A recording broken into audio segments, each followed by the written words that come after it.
একজন বাবা যিনি নিজের খাবার ছেড়ে ছেলেকে খাইয়েছেন, একজন মা যিনি নিজের অসুস্থতার কথা ভুলে সন্তানের পরীক্ষার জন্য রাত জেগে থাকেন। যদি আজ তার সেই ছেলে স্ত্রীর কথায় তাদের গায়ের কথার বিষ ছুঁড়ে দেয়, তবে সেই সংসার থাকবে ঠিক, কিন্তু আশীর্বাদ উঠে যাবে। এই বাস্তব গল্পটা একবার শুনুন, হয়তো আপনি কাউকে পরিবর্তন করতে পারবেন। সায়েম ছোটবেলা থেকেই বাবার খুব আদরের। বাবা আব্দুল জলিল সাহেব একজন অবসরপ্রাপ্ত স্কুল শিক্ষক। পেনশনের সামান্য টাকায় ছেলের পড়ালেখা খরচ সব সামলে নিয়েছেন। সায়েম বড় হয়ে সরকারি চাকরি পায়, বিয়েও হয় শহরের এক শিক্ষিত আধুনিক মেয়ের সাথে, নাম নীলা। বিয়ের শুরুটা ভালোই ছিল, কিন্তু এক সময় ধীরে ধীরে বাড়তে থাকে অশান্তি। নীলা মুখে কিছু না বললেও প্রায়ই চোখ ছোট করে শাশুড়িকে দেখে, আর শ্বশুরের কোনো কথাই শুনতে চায় না। সে বলে, আপনারা আলাদা থাকলে ভালো হতো, আমরা একটু স্বাধীনভাবে বাঁচতে চাই। সায়েম ধীরে ধীরে বদলে যেতে থাকে। আগে যে বাবা মার ওষুধ শেষ হলে নিজে এনে দিত, এখন বলে, তোরা একটু দেখে নিস, সময় পাচ্ছি না। একদিন মা চুপ করে কাঁদে, সায়েমের চোখে পড়ে না। বাড়ির এক কোণে বসে থাকা বাবা মার চোখের জল সবচেয়ে নীরব অভিশাপ হয়ে আকাশে জমে। বাবা কিছু বলে না, শুধু রাতে নামাজ শেষে বলে, হে আল্লাহ, আমার ছেলে ভালো থাকুক, ওর ঘর ভালো থাকুক, আমরা না থাকলেও। দিন যায়, বাবা মা যেন একটা বোঝা হয়ে যায় সায়েমের কাছে।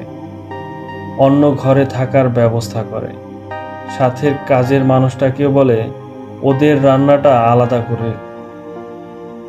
বাবা জিজ্ঞেস করে, তুই কি আমাদের দূরে সরিয়ে দিচ্ছিস সায়েম? সায়েম চুপ থাকে, কিন্তু চোখে জবাব থাকে হ্যাঁ। যে বাবা একদিন ছেলের হাত ধরে হাঁটতে শেখায়, সেই বাবাকে একদিন ছেলে দরজা দেখায়। বাবা ধীরে ধীরে অসুস্থ হয়ে পড়ে।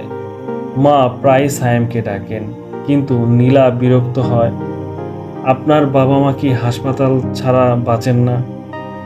সায়েম কথা শুনে মাকে বলে, যেখানে থাকেন ওখানেই ডাক্তার ডাকে, বাইরে বের হবেন না। একদিন রাতে হঠাৎ বাবা স্ট্রোক করে, হাসপাতাল নেওয়ার আগেই চলে যান না ফেরার দেশে। সায়েম অফিসে ছিল, ফিরে এসে দেখে বাবার নিথর দেহ, মায়ের চোখে জল নেই। শুধু বলে, তুই আসার আগে তার শেষ কথা ছিল, সায়েমকে দেখে রেখো, ও যেন ভালো থাকে। সেদিন প্রথম সায়েম কাঁদে অঝরে। নীলার চোখে জল ছিল না। বাবার চলে যাওয়ার পর রিমোর্সে ভুগতে থাকে সায়েম। সে মায়ের পা ধরে বলে, আমাকে ক্ষমা করো মা, আমি কিছু বুঝিনি।